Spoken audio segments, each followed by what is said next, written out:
지금 불교대학 단체방에 카톡에 전생을 볼 수 있습니까? 이렇게 보살님 질문하신 건가요? 우리 보살님 질문이셨구나.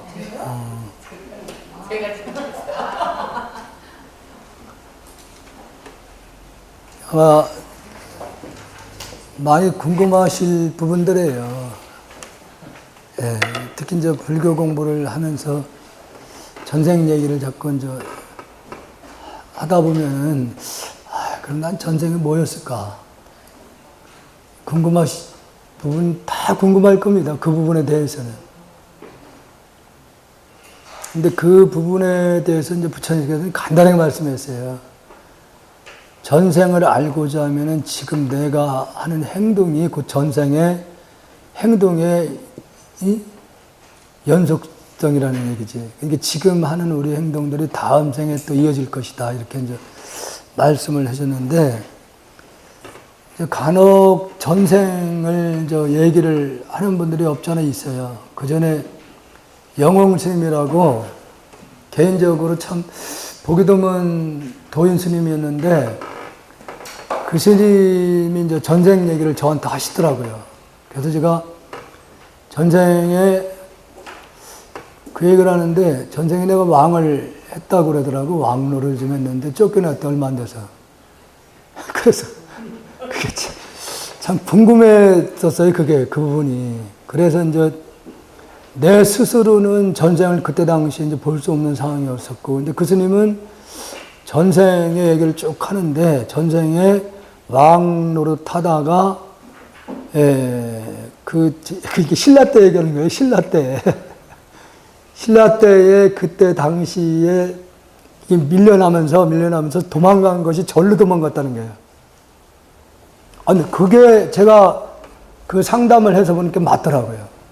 그래서 내가, 그 스님이 보통이 아니셨구나. 그래서 그 전에 그 스님이 이제 막 신통에 대한 이야기를 막 할 때 제가 그런 질문을 했어요. 그러면 스님께서는 그 손오공처럼 몸을 자유자유 놔두냐 그랬더니, 야! 안 보이냐는겨. 그래서 뭐가 보여요? 그랬더니, 아예 안 보이냐. 그 스님 아직 멀었어. 그래서 지금에 이제 그게 이해가 되는데, 그때 당시 이해를 못했어요. 이게 무슨 얘기냐면은, 여기서 나 하면은 이 세상, 나 아는 게 없잖아요. 그럼 대상이 다 나야. 대상이 다 나 아는 게 없다는 거지. 근데 그런 차원에서 이제 이해가 됐는데, 그때 당시에 이해를 못했어요. 그때 당시에는. 그래서 전생에 대한 얘기를, 나에 대한 얘기를 막 하니까, 그때 당시에 보살님들 그때 지혜월, 대도와 몇몇에서, 우리도 전생이 궁금하니까 전생 물어보러 간대야. 그래서 같이 이제 저 공주를 갔어요. 공주를 갔는데, 그 스님 만나려면 식당이 아니면 그 다방에서 만나야 돼요. 그 다방에 가서 이제 차를 한쪽에 그렇게 마시면서 막 얘기를 하니까 이제 지혜월 보살님이 저기 전생 좀 말해주면 난 전생에 뭐였으냐 이렇게 질문하니까 말을 안 해. 딱 안 해. 신도들한테는 안 한다는 거요. 딱 잘라서 거절해 버리더라고요. 네, 신도들분들한테는 전생 얘기를 안 해준다고 얘기를 하더라고요. 아직, 왜냐하면 이해를 할 수 있는 단계가 아니라는 거예요, 그 스님 얘기는. 예. 네. 그래서 이제 그 스님이 그런 전생 얘기를 하실 때에, 그럼 석가모니 부처님 같은 경우는 어떻게 그 상담을 했냐 하는 부분을 보면은, 어떤 그 보살님이 유아들이었는데 유아들이 일찍 잃어요. 그러니까 그 한 생에 착각을 해요. 그 부인이. 항상 그 아들이 이미 죽었는데도 아들이 있다는 생각을 계속해요. 근데 나중에는 그 보살님이 그 부처님을 찾아가서 내 아들을 좀 살려달라고 하는 거예요. 그러니까 아들이 죽었잖냐고 그랬더니 아예 살아있는 것 같다는 거야. 근데 이 부분은 아마 주부들 가운데 자식 잃은 분들 이렇게 착각할 수 있어요. 아마 간혹 남편들을 젊은 나이에 잃은 사람들은요, 이 저녁에도 문을 금방 열고 들어오는 것처럼 착각한대. 그런 말들을 내가 많이 들었었거든요. 그러니까 그 여인을 부처님께서 가사로다가 한번 싹 씌워요. 가사로다가 한번 착 씌우면은 순간적으로 체면이 걸려버려요, 그 여자가. 체면이 걸린 상태에서 전생에 아들이 왜 일찍 죽게 된 것을 스스로 보게 만들어. 전생을. 그걸 보고 나니까 전생에 아들이 살생을 많이 했어요. 살생을 많이 했으니까 다른 생명들이 더 살 수 있는 생명을 많이 뺏었거든. 뺏은 만큼 자기 생명은 줄어드는 거예요. 그걸 스스로 보게끔 만들어놓으니까 이 여인이 그걸 보고 난 다음에는 부끄러운 거예요. 이제 그때는 부끄러운 거예요. 이런 방법으로 부처님 같은 경우는 전쟁에 대한 부분을 많이 이렇게 보여줘요. 가사로다가 탁 쓰면서 순간적으로 체면 상태 들어가게 만들어놔요. 전생을. 그러면은 체면 상태는 어떤 상태냐면은 일반인들은 이제 체면하면은 그냥 숙면 상태로 이렇게 생각하는 분이 있는데 그게 아니고 체면 상태는 시공을 초월한 상태에 들어가는 거예요.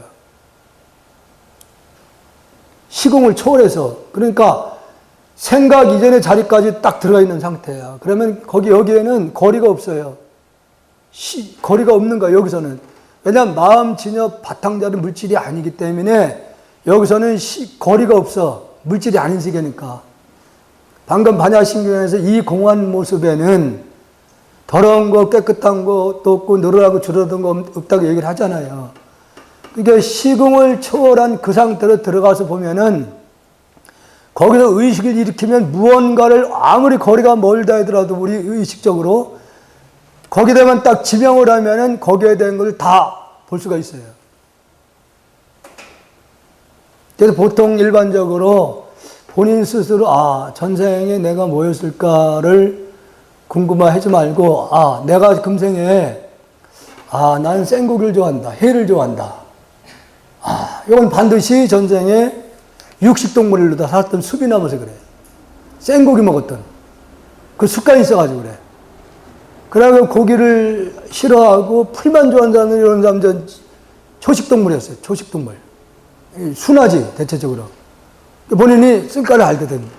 본인 스스로. 예? 가끔 보면 이제 독사 같은 성격 가진 사람이 있어요. 그러니까 한번 승이 나면 그냥 팍! 그냥 어떻게 잡아먹으려고 이렇게. 이런 분은 독사를 살았던 그 생이 있어요. 반드시 있어요. 그러니까 우리 마음 가운데는 우리가 전생 얘기하면은 한 생만 놓고 얘기를 못 하는 거야. 수억 겁을 살아봤잖아요. 수억 겁을 살아오면서 다양한 몸을 받고 살았던 습이 있잖아. 그러니까 우리 마음 가운데는 그래서 습관이라는 것이 다양한 습관들이 다 들어가 있어요. 개로 살았던 습관도 있을 것이고, 소로 살았던 습관도 있을 것이고, 다양하게 살았던 전생의 그 습이 있잖아요. 사람마다 그래서 정말로 우리 주위에 가끔 저분은 법이 없어도 살 사람들 얘기를 하는데도 환경이 바뀌잖아요. 돌변합니다. 환경이 바뀌면은 아주 성격이 아주 표독하게 바뀌는 경우도 있어요. 환경이 바뀌면은. 아마 아침마당에 하면 이런 분이 나왔었는데, 이제 음성에, 이제 그전 서울에서 사업을 크게 했었대요. 크게 했었는데, 이게 이제 부두가 나면서 완전히 집안이 주저가지고 집까지 싹 날아간 거야. 그 남편은 그냥 도망가 버리고, 어디로 도망가는지 모르는 거야. 이 부인이 혼자 살라니까 막막하잖아. 애들이 있는데, 애들을 교육할 수 있는 그런 여건도 안 된 상이야. 그러니까 먹고 살라고 음성 쪽으로, 친정이 음성 쪽이었던 것 같아. 내려와서 먹고 살라고 친정에 가서는 말도 못하는 거예요. 이게 남편이 어디로 간 얘기도 할 수 없고. 그러니까 본인이 음성의 시장 들어와가지고 니아까를 사가지고 한 번도 그런 일 한 적이 없대요. 자기는 그 남편이 사업을 하면 성공해가지고 물을 이렇게 저 팥을 불러서 이렇게 생활했대요. 여유 있는 생활을 하다가 환경이 바뀌니까 사람이 먹고 살라고 하다 보니까 자기는 그 니아까를 어떻게 해서 준 거를 사가지고 그걸 끌고 나서려니까 도저히 그 나설 수가 없더라는 거지. 근데 이거 전혀 끼니를 생각하니까 안 되겠다라는 거죠. 나중에는 사람이 굉장히 강해져 버려요. 굉장히 강해집니다. 여자분이. 그 나중에는 이제 그 리어카를 그 장사를 이렇게 돌아다니며 하다가 창피해가지고 그 얼굴도 이제 가리고 눈만 이렇게 내밀고 이제 말도 잘 못하니까 뭐 살아 이렇게. 나중에는 이제 가게를 내가지고 과일 장사를 이제 하는까지 이제 했다고 그러는데 사람은 부처님 당시에도 그런 예를 부처님이 예를 들어줘요. 한 집안인데 굉장히 부유한 집이야. 그 마님이 굉장히 선한 분이에요. 그렇게 알려졌고. 근데 그때 당시에 한 보살이 부심이 톡톡한 그 보살이 그 집으로 옛날 같으면 이제 식물로 들어가는 거죠. 허드렛 일을 해주러. 들어가서 거기서 이제 자면서. 그래서 처음에 이제 지켜본 거야. 정말로 저분이 선천적으로 착한 사람인 건지 아니면 부처님 공부가 돼서 선한 건지를 궁금했어. 처음에는 이제 아침에 일어날 때 정시 일어나다가 조금씩 늦게 일어나요. 그분이 조금 늦게 일어나니까 이제 그 마님이 걱정이 되니까 아파서 못 일어나는 건가 너무 무리해서 못 일어나는 건가 그러면 처음에는 이제 위로하는 말을 해. 그런데도 뭐 괜찮습니다 이렇게 하거든요. 그러니까 이제 아무 이상이 없고 몸이 건강한데 늦게 일어나니까 그 마님 입장에서는 얘가 좀 변하는 것 같다는 생각이 들어. 그래서 그분이 점점 더 늦게 일어나요. 점점 1시간 늦게 막 1시간 반 이상. 그러니까 나중에는 빨리 일어나라고 할 일 많은데 왜 이렇게 지금까지 자고 있느냐 막 야단을 치거든요. 야단 치다 더 늦게 일어나니까 욕을 해. 6년 말이야. 응? 그러니까 이분이 보살이었던 거야. 그러니까 그 마님이 그렇게 착하다고 많이 알려졌던 분인데도 환경이 바뀌니까 사람의 성격이 바뀐다 이게요. 그러니까 이 문제는 그래서 제가 이제 선하고 명상하고 참선하고 다른 게 이런 부분이라는 거지. 명상을 하면 처음에는 선하게 보인다는 거예요. 마음을 차분하게 자꾸 가라앉히니까. 그런데 환경이 바뀌면 다시 이게 성이 올라와. 근데 참선을 통해서 깨닫게 되는 것은 그 근본 실체를 들여다보니까 공한 걸 돌을 깨치면은 썩낼 것도 없고 욕심 부릴 것도 없고 그런 경지에 들어가야지 망상이 안 일어난다는 거예요. 그래서 전생은 어쨌든 간에 이 부분은 우리가 그냥 하루 이틀에 전생을 볼 수 있는 능력이 생기는 게 아니라 과거에 수억 겁을 살아온 습기들이 다 너가 없어져야 돼요. 이게 너가 없어져야지 시공을 초월해야지. 너라는 생각이 끊어졌을 때 내가 의식해서 과거를 내가 몇 생 전에 알고 싶으면 바로 관을 하면 몇 생 전에 자기 모습을 볼 수 있다는 거예요. 그 경계까지 들어가야 됩니다. 수억 겁을 지어온 업이라는 게 그게 뭐 일생 인생을 더 녹일 수 있는 게 아니에요. 전 시간에 제가 복타밀다라는 부분을 설명을 드리면서 이분은 50년 동안 말을 못했었고 걸어다니도 못했던 분이에요. 걸어다니도 못했던 분인데 그때 당시에 불탄안제 이 존자가 자기 이제 법을 전할 만한 그릇을 찾기 위해서 이웃나루를 갔다가 보니까 한 집에 흰 광명이 빛이 막 솟는 거야. 그걸 보고서 여기에는 성인이 있을 것이다. 역시 찾아가니까 그 주인이 나와서 어떻게 왔냐 물으니까 여기에 이 흰 서광이 광명을 비춰서 여기를 왔다 그러니까 실은 우리 아들이 있는데 아들이 50년 동안 말도 못하고 있고 걷지도 못한다. 바로 내 제자다 이죠. 그러니까 복타밀다라는 사람은 50년 동안 말을 못했다고 하는 부분과 전혀 걷지를 못했다 이게요. 근데 불탄한 자를 만나면서 바로 일어나서 걸으면서 말을 막 해. 이게 뭘 의미하냐? 과거 생에도 시행을 이 복타밀다는 이미 견성을 했던 사람이에요. 견성을. 그러니까 지금 수행을 안 해놓으면은 다음 생에도 또 마찬가지라는 거예요. 또 마찬가지.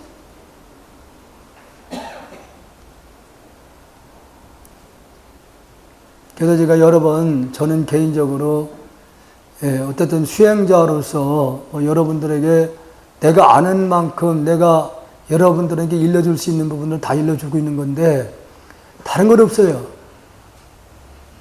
여러분들이 여기서 이걸 아무리 듣고 나도 돌아서면 다 잊어버려요. 그래서 여러분들이 정진을 하지만 안 된다는 거지. 지금 우리들이 하는 습관으로는 절대 안 돼, 불가능합니다. 그 방법으로는. 근데 어떤 분야에도 그 사람이 인정을 받았다는 얘기는 그분은 그 분야에 미쳐서 일을 한 거야. 그래야 돼 밑바닥까지 볼 수 있는 거야. 미쳐야지. 그와 마찬가지로 정말로 우리가 금생에 내가 한번 깨달아야 되겠다는 그런 지구를 떠나야 되겠다 하는 그런 각오가 돼 있으면은 정말 이를 악물고 밀고 들어가야 돼요. 짧게 빨리 들어가야 돼. 지금 나이 들으면은 나이 들었다고는 빨리 가는 건 아닌데 시간이 이제 정말로 아까운 시간이라고 생각해야 돼요.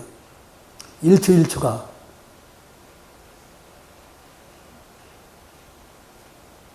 짧게 빨리. 짧게 빨리.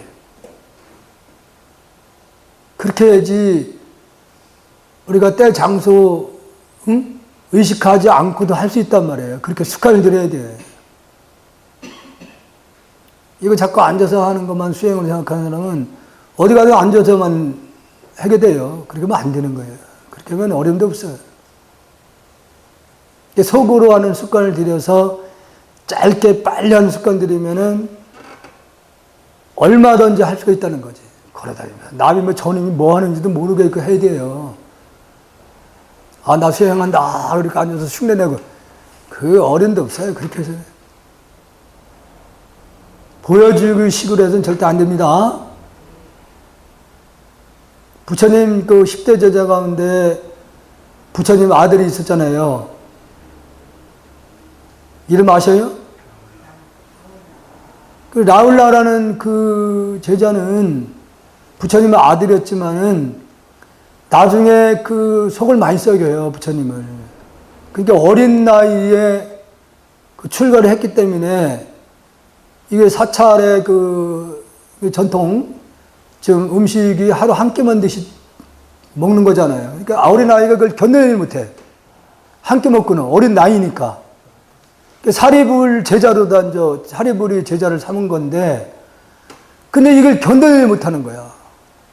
그러니까 신도분들이 그 부처님 공양 시간이 되면은 탁발을 나가는 일도 있었고, 또 날씨로 해서 못 나가는 날이 있으면은 신도들이 음식을 해서 들어온단 말이에요. 그러면 라울라가 그걸 딱 눈치채고 있다가 부처님이 어디 계시냐고 물으면은 엉뚱한 데를 가리켜요. 엉뚱한 데를. 그러면 신도분이 그쪽으로 막 가니까 없잖아. 그럼 다시 와. 아이고, 부처님 안 계시는데? 그러면 그쪽에 계실 것 같습니다. 그럼 그쪽에 가면 또 없어. 그러면 이미 부처님이 공양 시간은 딱 정해진 거야. 그 시간 외에는 안 드시는 거예요, 부처님이. 그러면 그거 그냥 남잖아.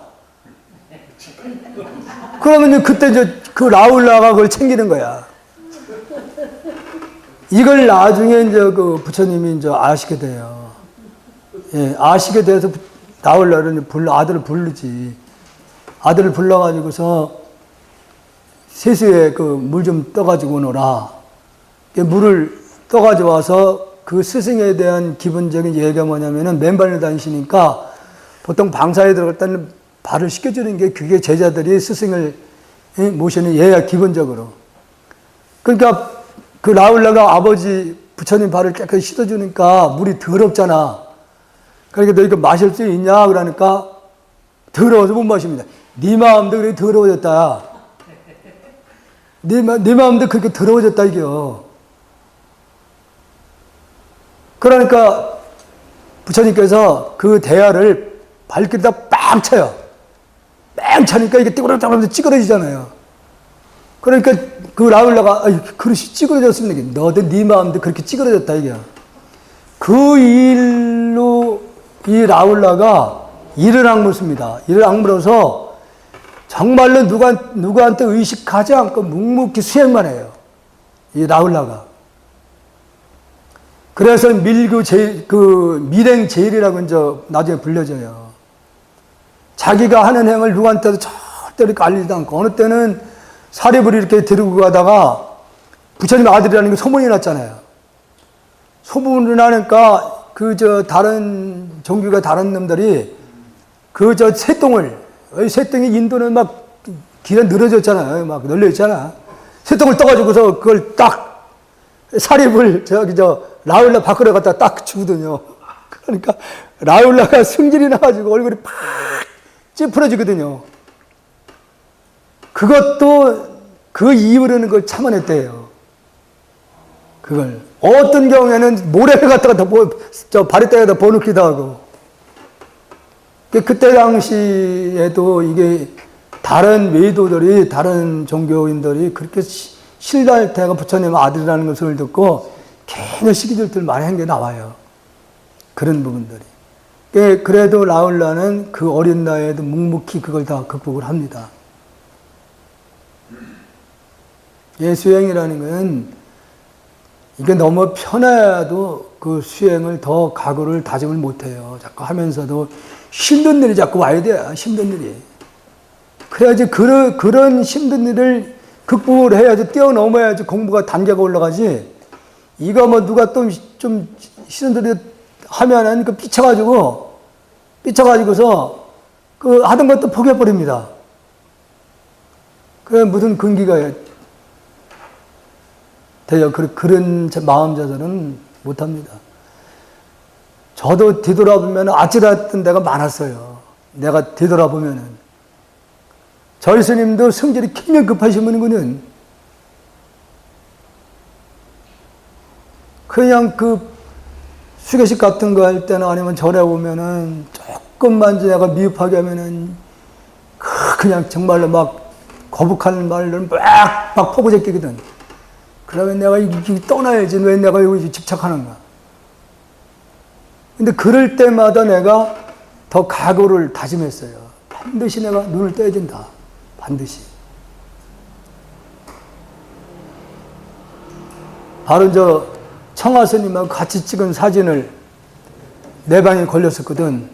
딱 보더니 그냥 그때는 이거 안 되겠다는 생각이 들더라고요. 야, 이제는 내가 나로 인해서 저 성인 같은 청하스님을 욕되게 한다는 것은 이게 내가 도리가 아니구나.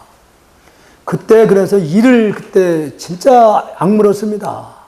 정말로 반드시 내가 연부를 통해서 눈을 떠야 된다. 더 이상 나로 인해서 큰 스님을 욕되게 해서는 안 된다. 그러니까 나에게는 그렇게 힘들게 했던 저희 어른 스님이 저한테는 수행에 채찍질을 계속 해주고 있었던 거예요.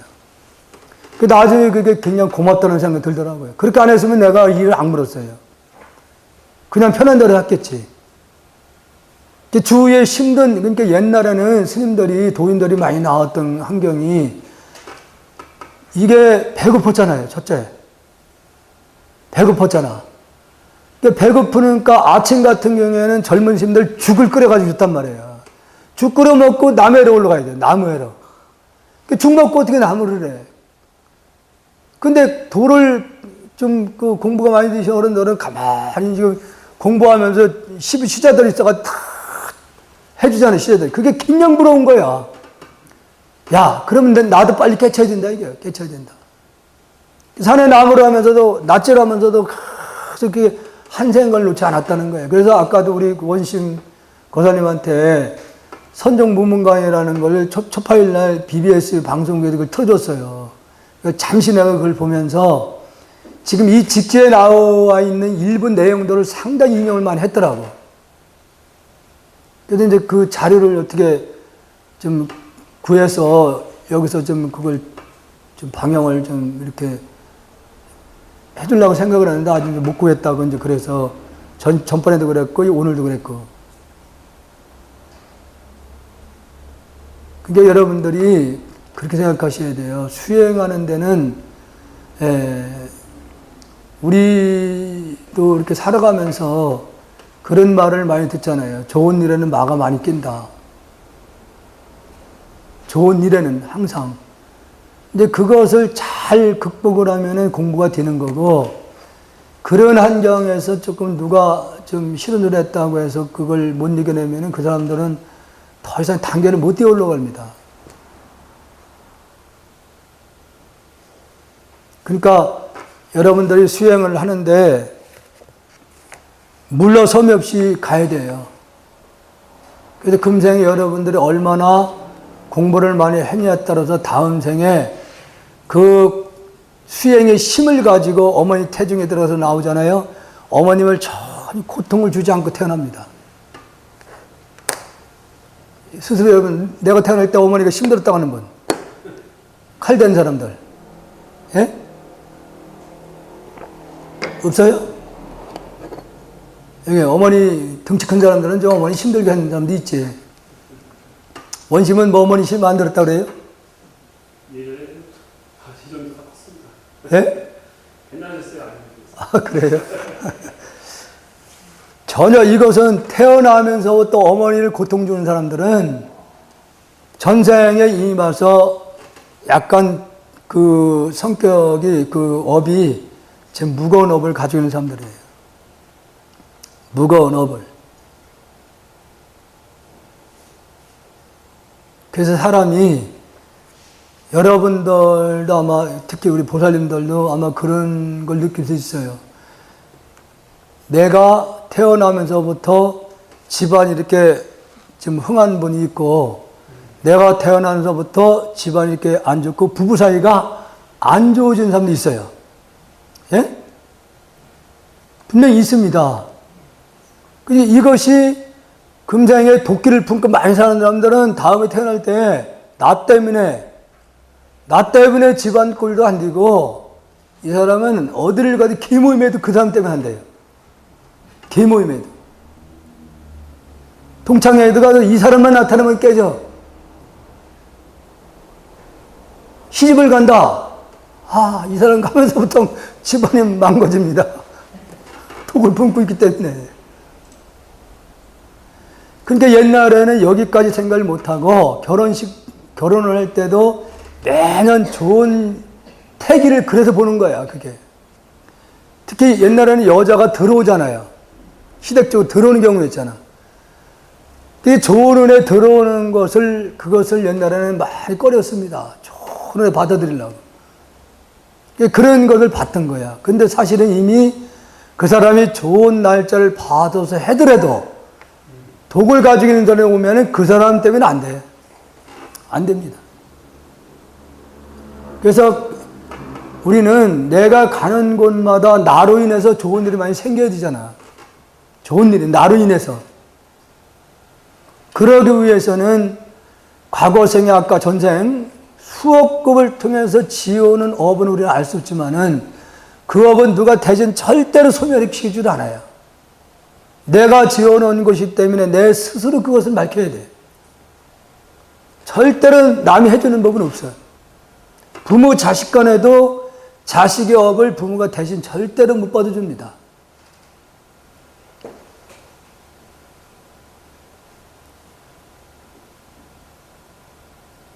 그래서 우리 집에 복덩이를 들어야지, 복덩이 소리를.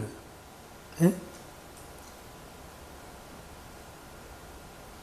그래서 이 좋은 기운을 가지고 있는 사람들, 이게 경상도 가니까 확실히 경상도 옛날에 제가 90년도에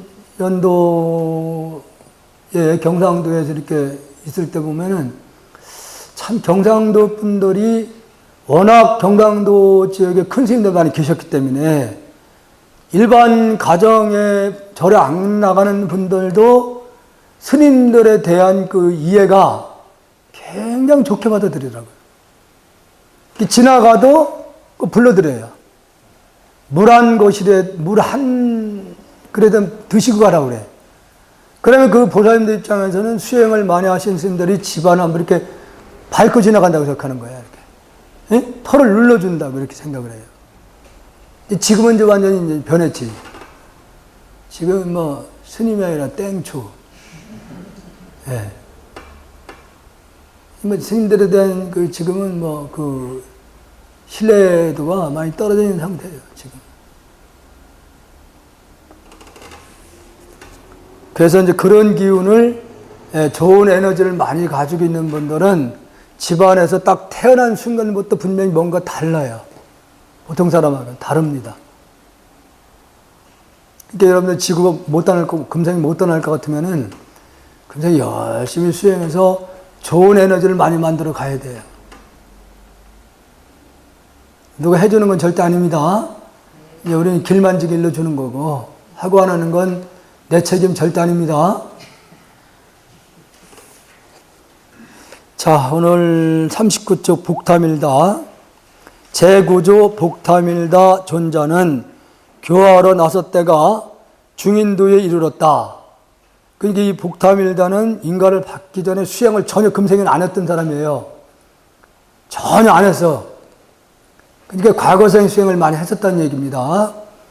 이분이 이제 스승으로부터 불탄한다 존재로부터 법계를 전해받고 이 복탐일다 존자는 교화로 나섰다가 중인도, 인도가 그때 당시에는 18개 나라로 나눠졌었어요. 그때 당시에.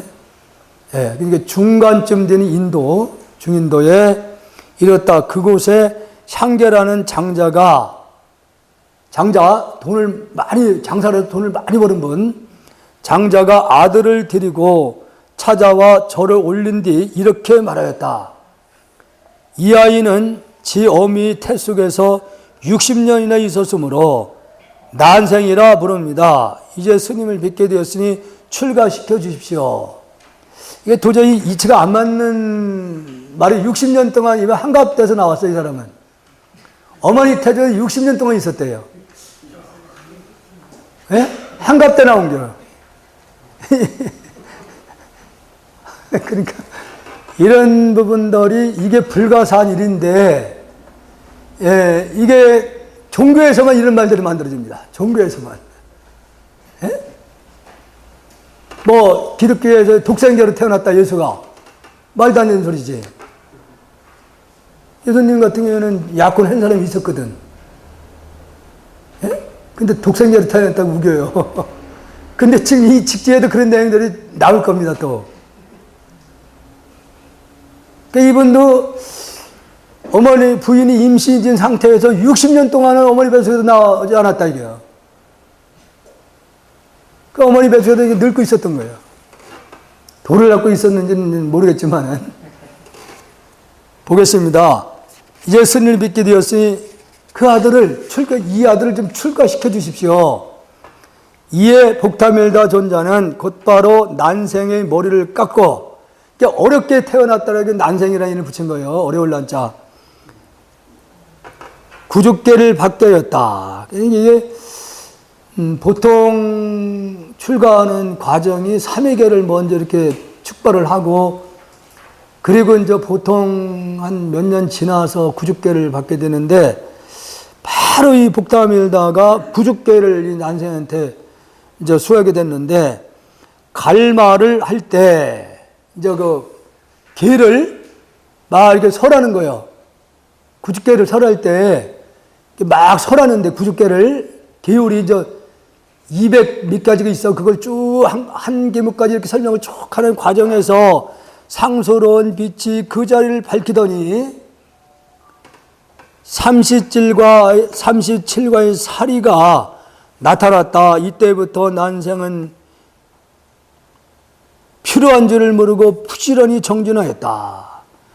그 복탐일다 존자가 그에게 말하였다. 열애의 정법안정은 이제 그대에게 부축하니 그대는 잘 지켜서 잃어버리지 말아야 한다. 존자는 개성으로 말하였다. 늦게 뱃속에 60년 있다 태어났는데도 또 머리를 깎고 부죽계를 수하는 과정에서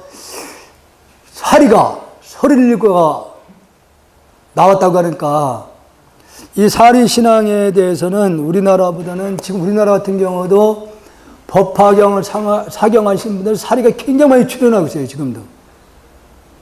중국에서는 이 사리 신앙에 대해서 상당히 많이 이렇게 대중화 이렇게 많이 알려졌던 분들은 많이 있어요. 중국에서는. 지금 우리 절에 지금 홍원전이라고 있어요. 내가 거처하는 방 바로 앞에. 홍원전에도 사리가 지금 47과가 모셔져 있습니다. 내가 이제 얘기를 이제 신도분들 이제 아는 부분인데, 거기에 또 누가 그 사리라고 가지고 그 집어갈까봐. 예, 아니, 그게, 거기다 금덩어리 있잖아요. 그 교수님이 사리함을 금으로 만들어가지고 집어넣어놨어요. 이 얘기하면 또 거기 누가 개가 한 마리 있으니까 꼼짝 못 합니다, 지금은. 예, 거기 이제 불성이라는 놈이 딱 버티고 있거든. 예. 그러니까 그 금덩어리를 옛날에 큰 거 있잖아요. 이렇게 사리함을 만들어서 넣어놨어요. 근데 일전에 첫 8일 날 와가지고 또 사리가 또 나타났대요. 그래서 집에 뭐 16가가 또 있다는 거야. 그래서 그 사리가 나타나는 그 현상에 대해서 그 설명을 하는데 보니까 일단은 사경을 막 이렇게 하다 보면은 향내가 막 난대요. 아주 향기로운 향이 막 나면서 무지개 빛이 이렇게 막 비친대요. 무지개 빛이 비치면서 그 다음에 사리가 막 지그자그로 막 떠다닌대요. 지그자그로. 그 일반인은 못 잡는데요. 그걸 잡을 수가 없대요. 예. 그 보살님만 이렇게 잡게 된대요. 그 보살님만. 그 색이 보통 세 가지가 나와요. 오색이 아니라 삼색으로 나와요. 검정 거, 흰 거, 그리고 약간 노란 빛이 나와요. 이 삼색만 나옵니다. 그러니까 이 부분도 과학적으로 입증을 못 해요. 이 부분에 대해서. 어떻게 사리가 만들어지는 과정에 대해서. 근데 일반인들은 보통 힘든 일고 자식들이 힘들게 하면은 그걸 참는 거에 대해 내가 사리가 나오겠다고 얘기를 하거든요. 그 참는 거 가지고. 그래가지고 사리가 만들어지는 게 아니거든요, 이게. 일반인들은 그렇게 비유를 하더라고. 그저 일방방에 영어 그놈이 강의를 하는데, 거기서 밑에서 배우는, 우리 이제 야간 대학을 이제 다니면서 배우는데, 이게 이제 옛날에 아무래도 학생이라 하더라도 전에 이렇게 배웠던 거 잊어먹을 수 있잖아요. 그러면 야단을 막 그냥 야단을 막 치거든요. 나중에는 이제 그 야단 치는 것이 자꾸 이게 이제 글로다 막 올리는가 봐. 너무 힘들게 한다. 그렇게 막 메시지 등에 올라오니까 그런 걸 공개를 하면서 이제 내가 화를 안 내겠다고 하면서 이제는 내가 사리를 만들어야 되겠다고. 화를 안 내고 참는 거지 그 사리를 만들겠다고 얘기를 해, 그걸. 사리가 절대 그냥 만들어지는 건 아닙니다. 그게 여러분들이 삼매경지에 있는 그 결정체, 거기서 사리가 만들어지는 겁니다. 거기, 그 가운데에서만. 쓸데없는 생각이 있으면 절대 불가능한 거예요. 그래서 그 보살님은 원래 이 얼굴에 꼼부예요. 그러니까 어머니가 그 큰딸인데, 어머니가 굉장히 신기가 오니까 시집을 이제 보냈는데도 지금 그 보살님이 자유롭게 이렇게 신을 못 다니고 그랬어요. 얼굴 때문에. 그러니까 어머니가 너는 다니면 좀 그러니까 내가 여기서 하는 일에 도와주면서 뒷바라지는 좀 해달라. 그러니까 이 보살님이 그때 당시 어떤 한 분이 인연이 돼가지고 사경이라는 걸 법화경 사경에 대해서 이제 듣게 됩니다.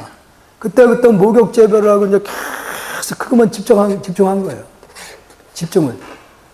그러다 보니까 사리가 그렇게 많이 출해서 그분으로 인해 가지고 천안의 구룡사라는 절에서 그 사경, 법화경 사경을 거기서 주로 그 수행법을 가르쳐요.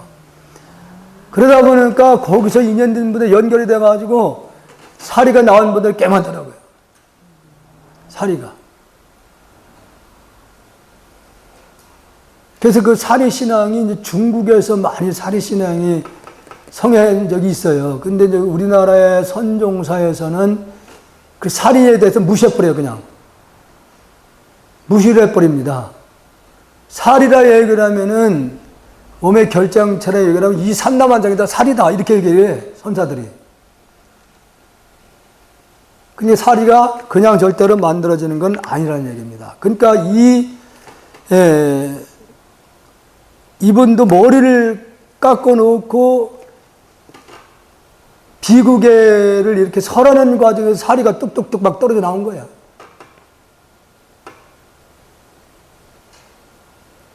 좀 과거 생에 이미 공부가 많이 됐다고 봐야 되는 거예요.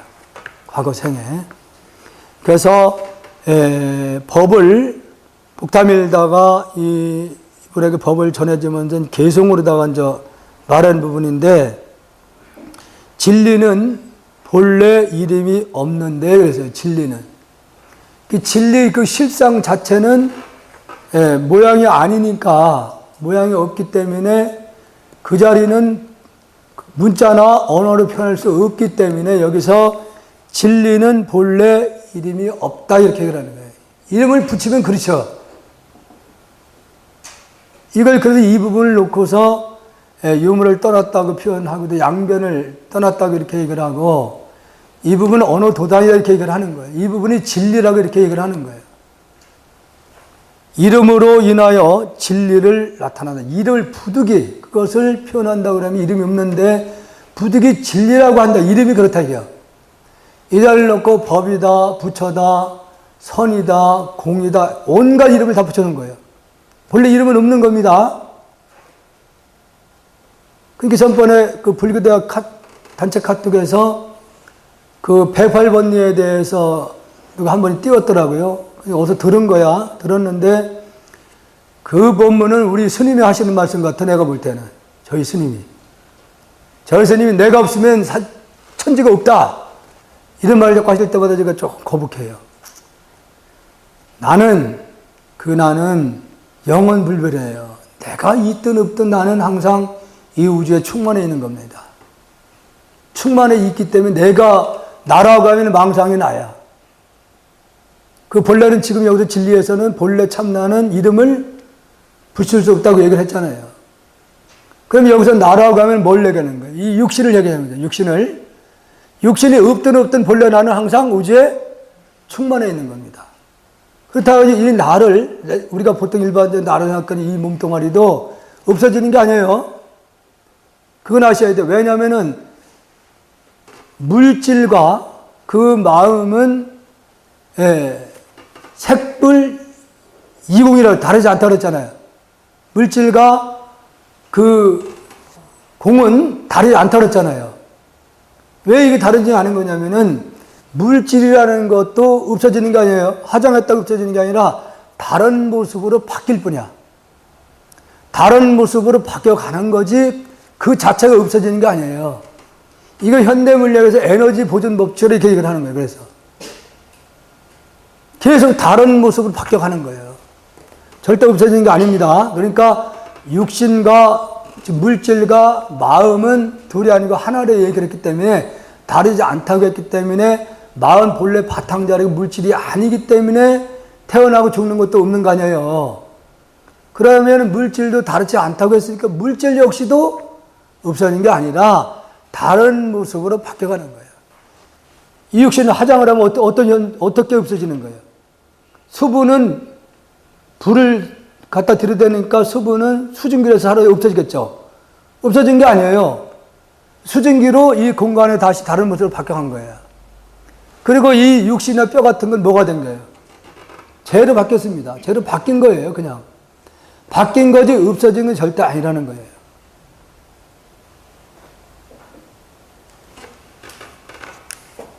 진실한 법을 얻으면은 참 진리를 깨치게 되면은 그것은 참도 아니며 거짓도 아니다.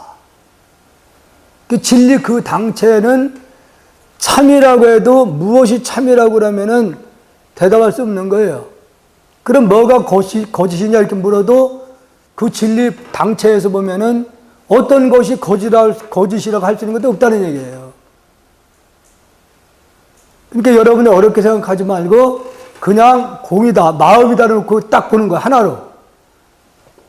물질과 마음은 다르지 않다고 했으니까. 그 다음 마음으로만 보면은 이런 내용들이 다 이해를 하게끔 돼 있는 거예요.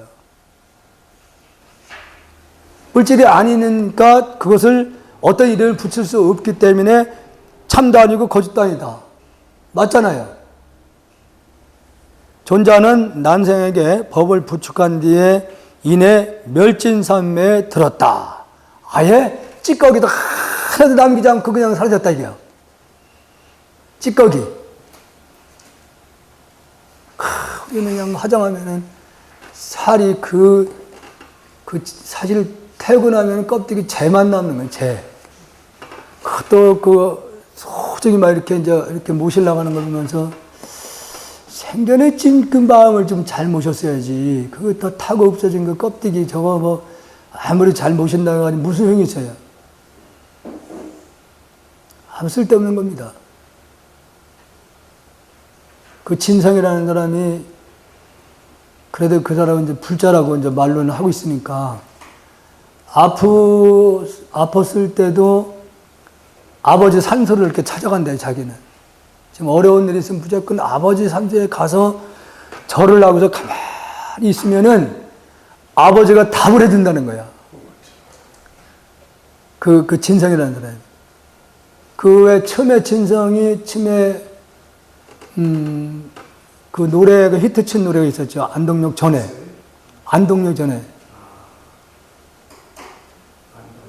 전에 나왔던 거 있어요. 앞만 보고 가. 있잖아요, 그거. 그 가사도, 또 자기가 그 10년 동안 무명생활 하다 보니까, 고민을 한 거예요, 산소에서. 산소 고문을 가다 보니까 아버지가 일러주더라는 거예요, 그 가사를. 예. 네. 그래서 거기에 즉흥적으로 가사를 써가지고 자기가 만드는 거예요, 그게. 힘들면은 산소를 찾아간대. 그러면 아버지가 답을 해준대. 그러면은 이런 경우에 그 산소는 이미 흙이 됐는데 거기서 뭐 답해줄까요? 아니, 절대 그게 아니고 진성이하고 같이 있습니다. 아버지가. 같이 있는 거예요. 예. 그것까지는 모르시지? 저는 그거 압니다. 예. 박상철이잖아요, 박상철. 박상철도 힘들면은 어머니 산으로 가. 가서 있으면은 가만히 답이 나온대요. 답이 나온대.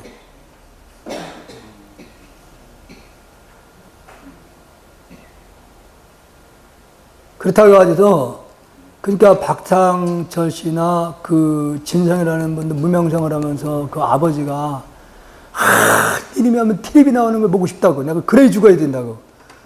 근데 문명이 있다 보니까 텔레비 못 나오잖아요. 예.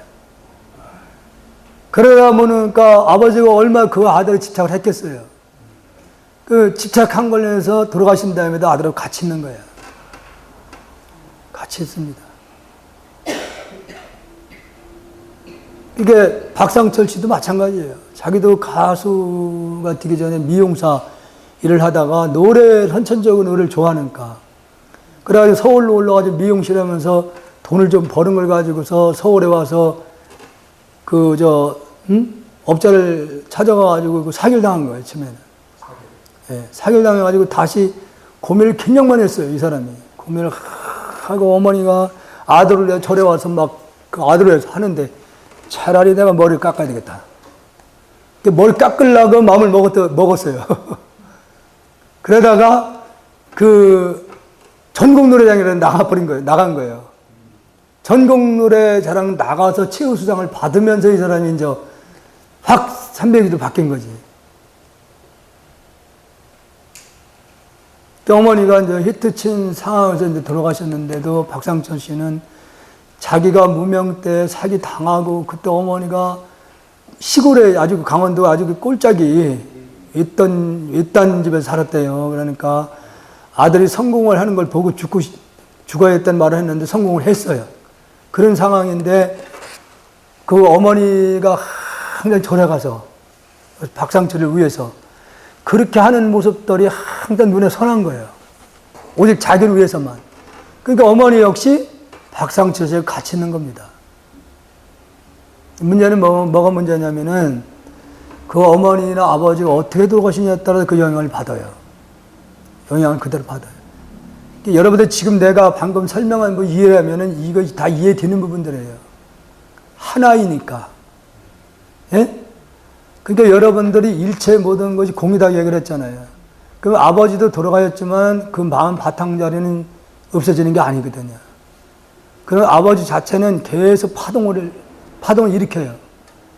나는 무슨 병으로 죽었다는 생각을. 파동이 일어나면서 물질로 나타나는 세계거든요. 이게 세계가. 그래서 똑같은 병이 나타나요. 그러니까 그 진성 씨 같은 경우는 아버지가 어떤 병으로 돌아가셨는지 모르는데 나중에 진성 씨가 피병인가 뭐야. 혈액암. 그걸 고생 굉장히 많이 했어요. 그래도 나중에 이제 극복을 했는데, 예. 어쨌든 간에 모든 병이라는 것도 역시 일체가 유심률 했으니까 마음에 의해서 다 만들어지는 거예요. 마음에 의해서. 그러니까 부처님께서 왜 살상을 하지 말라고 한 것은 내가 나를 인해서 죽은 이님이 나하고는 원수가 돼버린 거예요. 그럼 내 주위를 떠나질 않아. 그러면 이것이 다시 윤회를 하는 과정에서 내 음식물로도 그님이 몸을 바뀔 수 있는 거예요. 그 음식물 바뀌어서 내 입으로 들어오면은 내 체내에 들어와서 딱 머물어요. 머물었다가 우리 기능 자체가 균형이 깨질 때 이게 돌연변을 일으키는 겁니다. 돌연변. 이미 내 몸에 암을 유발시킬 수 있는 세포가 존재하는 겁니다. 밖에서 들어와서 암이 만들어지는 게 아니에요. 예를 들어 미세먼지 같은 거 지금 화학물질 있잖아요. 그런 게 체내로 들어오면 몸이 기능이 떨어지잖아요, 우리가. 기능이 떨어지면 내성이 떨어지는 거예요. 떨어질 때에 내 안에 있던 세포가, 암세포가 그때 돌연변을 일으키는 겁니다. 감기라는 것도 건강할 때는 안 들어오잖아요. 허할 때, 그때 대부분이 외부의 세균들이 이제 들어오는 경우거든요. 감기 같은 경우는. 모든 병이 다 마음에서 만들어지는 세계입니다, 이게. 병이라는 것도. 나중에 공부를 해서 깊이 들어가서 보면은, 이게 내가 지금 얘기한 소리가 쓸데없는 소리가 아니라, 내가 몰랐던 얘기를 저님이 하고 있구나. 그렇게 생각하셔야 됩니다. 나는 모르지만은.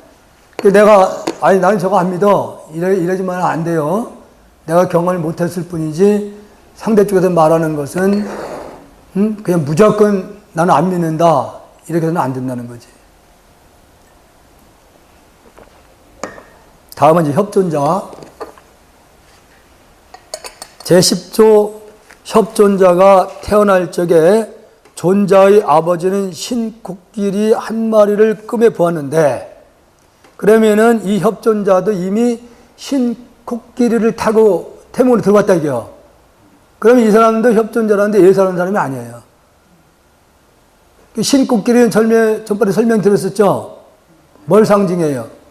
진리를 상징하는 겁니다. 진리. 청정 백색이 바로 진리를 또 상징하는 부분이에요. 코끼리 등에는 보배 의자가 있었고 그 의자 뒤에는 눈부시게 밝은 구슬 하나가 놓여 있었다. 그게 바로 협존자라 했다는 거죠. 이게 태몽을 보면은 죄송하지만은 이게 이 태몽꿈을 보면은 이님이 어떤 일을 할 것이라는 건 대충 알아요. 태몽꿈. 도토리나 치마에 담아가지고 오고 사과 하나 담아가지고 나오고 뭐래요. 평범합니다, 이건. 평범하다는 얘기지. 궁금해, 우리 거사님은 어머니가 어떤 태몽을 꾸셨는지. 말씀 안 해주세요? 가마솥에서 반지를 떨어뜨렸다. 반지를 또 떨어뜨렸대요? 녹 없어지지, 뭐. 그랬더니 빛이 나가면 틀렸다. 우리 거사님이 정유생이거든요. 정유생이라는 게 잘 풀이를 해보면은 정이 불을 의미해요. 유는 금을 말하네요. 그래서 정하고 금을 놓고 보면 조그만 마음만 내면은 빛이 나는 거예요. 그래서 닦아야 된다는 거지. 닦으면은 빛이 나게끔 되어 있습니다. 정유생들이. 반면에 이제 좀 승질이 급하지. 정을 가지고 있는 사람들이 매일 급합니다. 불성질을 가지고 있어가지고. 불성질. 정선생까지 같이 살면 계속 충돌해요.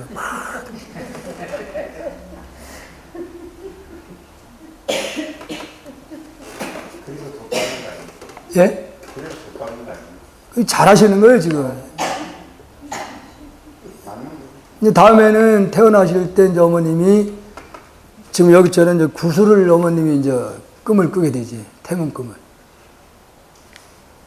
협존자는 코끼리를 타고 오는 것을 보고 그 등 위에는 귀한 상자 안에 구슬이 하나 있었다. 상스러운 태몽이죠. 코끼리가 문으로 들어오자, 집으로 들어오자 구슬을 광채가 사부대정을 환히 비추었다. 꿈에서 깨어난 뒤에 협존자가 태어났다. 이거 바로 태어났다 이게요. 이 어머니 고통을 하나도 안 줬습니다. 10달 동안 있을 수 있지도 않았어요. 이 사람은 그냥 바로 태어났어. 태몽 끊고. 네. 심한 게 아니고요. 어머니가 모를 수도 있습니다. 가끔 보면은 아기를 가진 것도 모르고 일상생활처럼 이렇게 생활하다가 아들 놓는 경우도 가끔 있었어요. 그 전에 보면은. 예. 그러니까 전혀 이런 분들은 고통을 안 주고 태어납니다. 그럴 수도 있는 거예요. 지금 협존자라 태어난 부분도. 후에 협존자는 복탐일다. 존자를 빚고 곁에서 극진히 시봉을 하였는데 누워 잠든 적이 없었으므로 그래 협존자래. 옆구리가 자리에 닿지 않는다 하여 협존자라 불리게 되었다. 우리 불교 역사상에서 가장 오래 장자를 하신 분 누구냐면은 오조 홍인 스님이 가장 장자부를 오래 한 분으로 기록되어 있습니다. 부처님은 지금 6년이라고 나오고 청하 스님은 47년으로 기록됐고 이 오조 홍인 스님은 57년간을 장자를 한 걸로 기록되어 있어요. 가장 오래 한 사람. 근데 협존자도 한 번도 늙지 않았다고 나오고 있어요, 지금 이게. 정확하게 여기에 몇 년 동안을 늙지 않은 건 기록이 지금 나와 있지 않았기 때문에. 매일 홍인 스님도 여기 이제 나중에 나와요. 홍인 스님에 대해서도 나오는데, 홍인 스님은 정말로 태어나는 과정이 아주 비참하게 태어나야 합니다, 이분도. 홍인이라는 사람도. 태어날 과정이. 이분도 그 태어날 때 보면 먼저 도인 스님이 사조 도신 스님이 자기한테 찾아왔는데 그 스님이 근데 와서 보니까 공부가 많이 돼 있거든. 근데 법을 전하려고 보니까 도신 스님보다 나이가 더 많아요. 그러니까 도신 스님이 나이가 너무 많은데 그러니까 알겠습니다. 그리고 그 길로 마을로 내려와서 개울에서 빨래를 하는 아가씨한테 내가 하루 종일 당신 몸에 좀, 당신 집에서 하루 종일 머물고 싶은데 그러니까, 안 되는데요? 우리 아버지한테 허락을 받아야 된다 그러니까, 걱정하지 말라고. 그래, 그럼 조금 길가에 가다가 느티나무 있어, 그 밑에 앉아서 산맥에 들어서 열반이 들어버려요. 그래서 그 태중으로 들어버려요, 그냥. 예. 태중으로 태어난 사람이 홍인이에요. 막바라고, 그러니까, 그 부모님들은 시집도 안 갔는데, 배가 이게 나오기 시작하거든, 말이야. 배가. 예. 그러니까, 너 누구하고 잤냐? 누구 시작을 해도, 잔 적이 없다 그래도, 아니라는 게 네 배가 나오는 거, 이거 수상하다, 이게요. 10달이 찼는데, 아기를 낳는데 아들을 낳았어요. 그 부모 입장에서는 이거 큰일 났어. 이거 처녀가 아기를 낳았으니. 그러니까, 이거 어디 동네에 가서 얘기할 수 있는 것도 아니고 시집을 못 보내게 되게 생겼잖아요. 그러니까 그냥 아버지 어머니가 하루 저녁은 그 딸을 붙잡고 야, 너 시집을 가야 되느냐? 네 그 나이에 혼자 살 수 있겠냐? 그러니까 고민을 하다가 그날 저녁에 늦은 밤에 나가서 그 아이를 개울가에 갖다 큰 내에다 갖다 그냥 눈 딱 감고 그냥 던져버려. 그래고 이 딸이 잠이 와? 안 오지. 밤새 뒤척거리다가 새벽에 동이 좀 틀 때쯤 돼서 궁금했던 거예요. 자기가 이제 개울가를 던졌으니까 아기를. 그래 아침에 와서 보니까 이 아이가 겨우 나오려고. 사무적 그렇게 되냐. 그걸 본 순간에 미쳐버려요. 얼른 그 껴안고서는 집에는 못 들어가죠. 그때부터 그 아이를 안고 다니면서 걸시기 시작합니다. 7살 때 길에서 도신스님을 만나요. 7살 때. 도신스님을 만났는데, 도신스님 말을 알았지. 네 성이 뭐냐? 그러니까. 좀 성은 있지만 희귀한 성입니다. 그러니까 무슨 성신데? 그러니까 불성입니다. 불성이 되겠단 말이야? 그러니까 이제 그 아이가 7살짜리가 데려갈 줄 알았어. 스승이 데려갈 줄 알았어요. 그러니까 데려가려고 이제 어머니가 좀 데려갔으면 이제 했는데 나이가 너무 어려.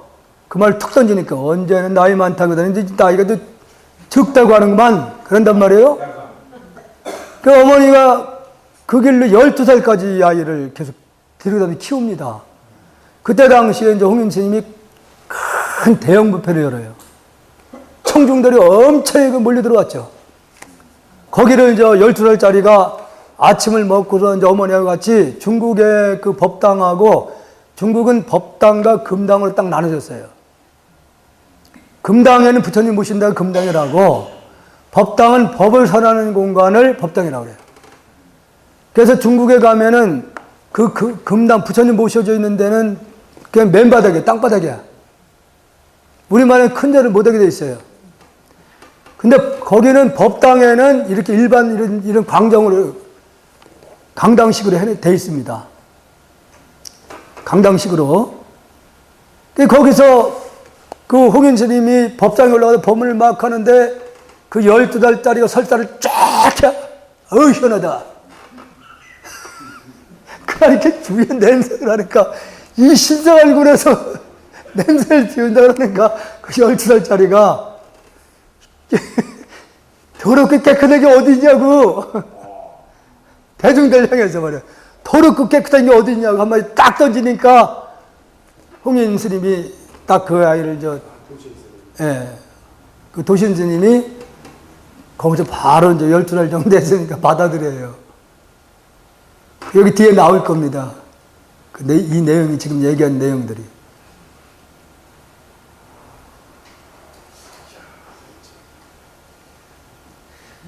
그러니까 사리가 그냥 공중에서 만들어지는 거와 그것도 똑같은 거예요. 우리의 인식 수준으로 이해가 안 되지만은 시공을 초월한 데서는 논화가 없잖아요. 그 정도는 돼야 되는데, 그 정도.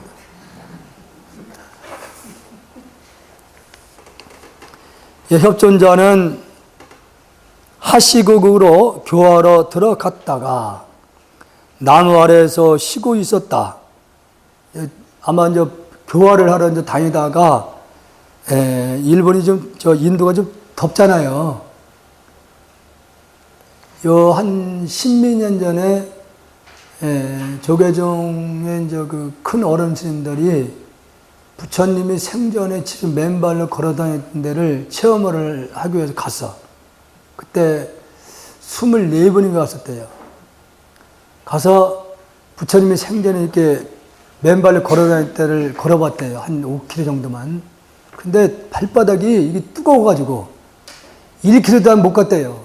너무 뜨거워가지고. 맨발로다가. 부처님 발바닥에 그래서 얘가 단단하게 굳은 거예요. 굳었어요. 그렇죠. 그러게 혈액순환이 잘 안 됐을 텐데, 그래서 부처님은 그 시대에 80생을 살았으니까 오래 사신 거지.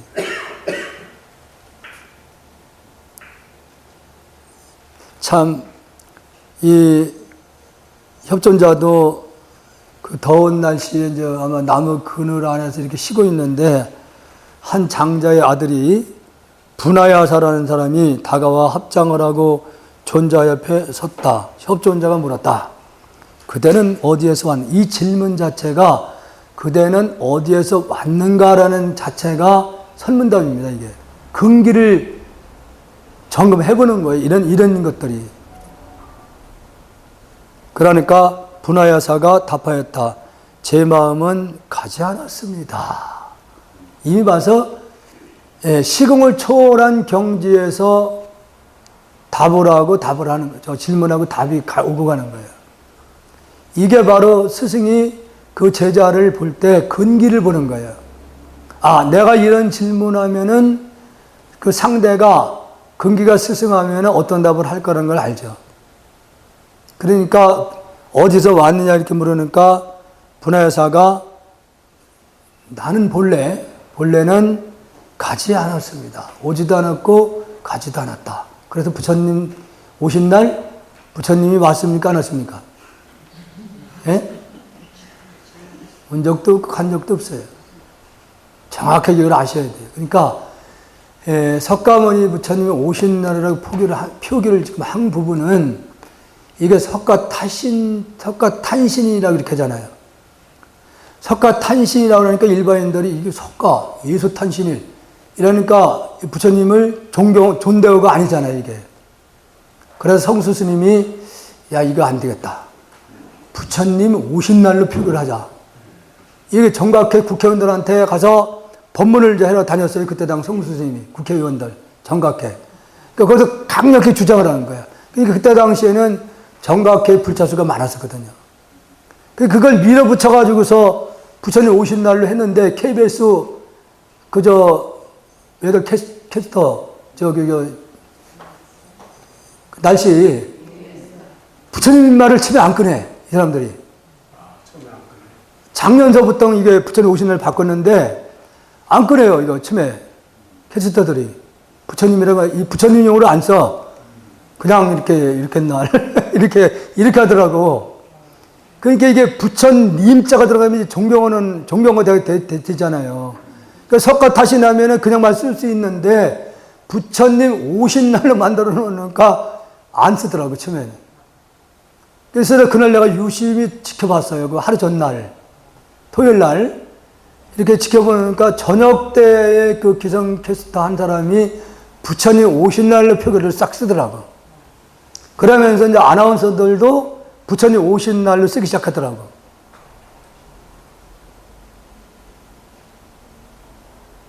부처님은 본래 부처님은 오시고 간 적이 없어요. 그러니까 일반인들은 그 진리 자체를 이해를 못하니까 부처님이 탄생한 날 4월 초파일 그렇게 했던 거니까 2563년 부처님 태어나신다 이렇게 하면 안 맞는 거예요. 그래서 석가 탄신이라면 안 되는 거예요. 저번에 말씀드렸지만은 2563년 표기는 부처님이 열반한 날로 기준해서 지금 쓰고 있는 거기 때문에 탄생한 날로 하면 거기다 80년을 뿌려서 시켜야 돼요. 예, 그래야지 맞는 겁니다. 그래서 본래의 부처님은 온 적도 없고 간 적도 없는 거예요. 예. 그래서 이 도리를 실달라 태자라는 분이 우리 인과 같은 모습으로 이사바에서에 오셔가지고 본래가 불생불멸이라는 도리를 일러주시기 위해서 오신 날이다. 정확하게 설명하면은. 우리들에게 이 진리를 일러주고 온 거예요. 그걸 몰랐었죠? 진짜 나는 태어난 적도 없고 죽은 적도 없는 거예요. 예. 그걸 여러분들이 인격적으로 깨달으면 이제 부처님이 되는 겁니다.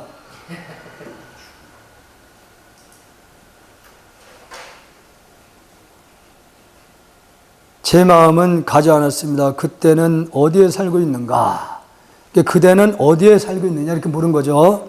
제 마음은 머무르지 않습니다. 예? 살고 머무르가 없어 본래는. 이 부분을 여러분들이 잘 이해를 하셔야 돼요. 그러니까 내 본래 마음 자리는 어디 있고 없는 게 아니라 그 자리는 나눠지는 게 아니잖아요. 나눠지는 것이 아니기 때문에 이 우주에 본래 난 충만해 있는 거야. 본래 나는 그 어떤 것도 그래서 나 아닌 게 없다 이렇게 얘기를 하는 겁니다. 진리 차원에서. 나는 본래 태어난 적도 없고 죽은 적도 없다 이게요. 본래 있어서는. 육신이라는 것은 어머니 아버지 인연에 의해서 잠시 마음이 머무를 수 있는 집이에요. 이게 육신은. 집이라는 거예요. 일반인들도 집에 살다가 낡고 저기 하면 그냥 다른 데로 막 흩어버리잖아요. 자체는 없어진 게 아니에요. 다른 모습 바뀌어가는 거지. 그대는 정해지지 않았는가? 모든 부처님도 그러하셨습니다. 이 말씀 이게 여기서는 인가를 하고 들어가는 겁니다. 협존자에게 인가를 하는 부분이에요. 협존자는 분하야사의 뜻을 알아차리고 바로 출가하게 하여 구주께를 준 뒤에 이렇게 말했다. 열애의 정법안정 이에 그대에게 부축하니 그대는 잘 지키고 보호해야 한다. 협존자가 개성으로 말하였다. 그래서 이게 부처님 법이 그 제자로부터 계속 이어지는 걸 보면은 부처님이 깨달은 그 진리와 그 제자한테 전해줄 때는 똑같은 자를 깨달았을 때만 가능한 거예요. 이게. 그러면 부처님이 깨달은 법하고 이 제자를 깨달은 법하고 달라요? 같아요? 그러면 이 직지 내용은 계속 이어지기 때문에 다 부처님 말씀이 된다는 얘기예요. 다 경이라는 얘기입니다. 그래서. 왜냐하면 왜 경이라는 말을 우리가 쓰는 거냐면 길경자잖아. 경자가. 깨달음, 본래 불생불멸의 잘 갖추고 있어 우리가. 불생불멸의 도리를 스스로 깨달을 수 있는 길을 일러주고 있잖아요. 길을 일러주고 있는 거지 이분들이 우리들에게 깨닫게 해주는 건 아니야. 교화를 한다고 얘기를 하지만은 실질적으로는 스스로 자기 본래의 불생불멸 도리를 스스로 깨닫게 해주기 위해서 길만 일러주는 겁니다. 가고 안 가는 것은 스승의 책임이 아니라는 얘기지. 뭐 의사 선생님이 가서 진찰을 하고 난 다음에 이거 몇 시간 맞춰서 약을 잘 드세요. 그러면 병이 날 수 있습니다. 그런데 환자분이 이게 네가 뭘 알아? 나 안 먹을래. 난 이제 자연 치료해서 그냥 날 거야. 약 안 먹으면은 미련한 놈이거든. 그 뭐 못 끊는 도 있잖아요. 그 마찬가지로 부처님도 네가 본래 불생불멸이고 우주의 주인이니까 그 자리를 어떻게 하면 깨달을 수 있다. 일러주는 거예요. 그럼 일러준 대로 가는 놈은 도달할 수 있고 나 안 믿어. 그러면 그건 천억 겁이 지나도 못 가는 거야. 위대한 그런 진리를 갖추고 있음에도 불구하고 스스로 예면하는 거지. 그 부분은. 개성법을 묻겠습니다. 참의 본체는 그대로가 참이니 진리의 그 본체 자체는 그대로 진짜다. 이게 진짜다. 이게 말로 표현하는 겁니다. 말로다가. 참으로 인하여, 진리로 인하여 이치가 있다고 말한다. 그 진리가 있기 때문에 부득이 말로 다 설명을 할 수밖에 없다. 이거. 이치를 설명할 수밖에 할 수밖에 없다. 그런 얘기지. 이런 차원에서 선사들은 이미 본래가 다 깨달아 있다고 얘기를 하는 거예요. 본래가 다 깨달아 있다. 구태여 그것을 내가 길을 일러준다고 해서 그걸 깨달아 그런 게 아니라 본래 깨달아 있다.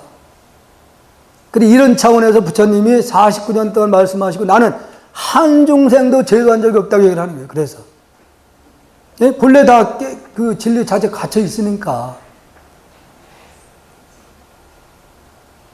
또한 나는 법을 선한 적도 없다. 참으로 인하여 이치가 있다고 말한다. 진실한 법을 깨닫는다면은 이게 이치로 설명을 할 수밖에 없는 거예요. 말로다가. 스스로 진실한 법을 깨닫는다면은 가는 것도 없고 멈추는 것도 없으리라. 본래 진여 그 당체는 가고 오는 것이 끊어졌다 그런 얘기죠. 협존자는 법을 그에게 부축한 뒤에 바로 열반에 들었더니 하산매에 들어 스스로 몸을 태웠다. 하광산매나 하산매는 똑같은 말이에요.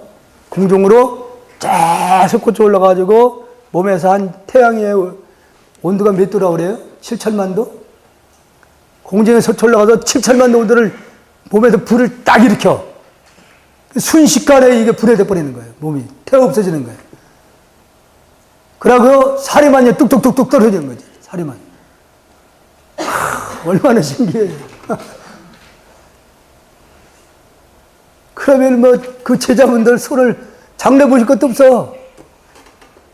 알아서 그냥 그렇게 쳐내버리고 가버리니까.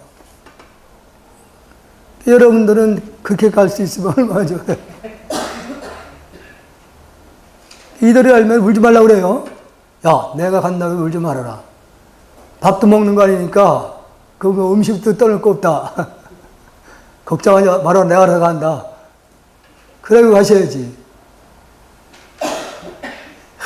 내가 지금 물 한 그릇도 그거 안 떠줄까봐 전전긍긍하고, 아, 이님이 해줄까, 저님이 해줄까. 절대 그런 생각 하지 마세요. 알아서 가셔, 알아서. 괜히 기대하지 말고, 알아서 가셔. 그래야지 금생에 그래서 스스로 해결하셔야 됩니다. 하루에 한 30분씩이라도 꼭 정진하는 습관을 들여야 돼요. 그래서 내가 이제, 활동 능력이 좀 떨어진다. 그때는 그때는 밀어붙여 가는 거야. 밀어붙여. 내 스스로 이제 지구를 떠나야 되겠다. 이를 악물고 하셔야 된다, 이를 악물고. 지구 내가 금생 안 떠나면 언제 떠나냐. 완전히 떠나자. 각오를 가지고 밀고 나가셔야 돼요.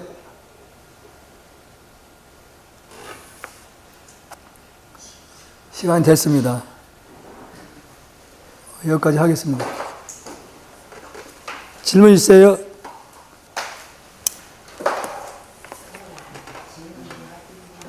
뭐 어떻게 하면 지구 떠날 수 있냐? 그런 질문 없어요? 아니 부처님 살이라고 그러는데 가보면 절이라고 하면 부처님 살이라고 hin놈자가 있었는데 이렇게 보면 그게 보이나요? 사리가 이제 유리함에 이렇게 넣는데 그게 이제 해가 맑은 사람이 이렇게 보면 환해 보이는데 이게 이제 업장이 두터운 사람은 우리 눈 뜨고 비비고 쳐다봐도 안 보여. 그게 업이 무겁다는 얘기예요. 살이 안 보여요? 아니 인간은 통에 이렇게 살이라고 있는데 절에 들어가다가 근데 아무지도 모르고 살이가 많잖아. 안 보이더라고. 그러면 그러게. 내가 이만치 무명이 두껍구나. 무명, 박질 못하다는 얘기지. 빨리 마음을 닦아오면 그 마음을 이렇게 들여다보면 환히, 물이 환히 보여.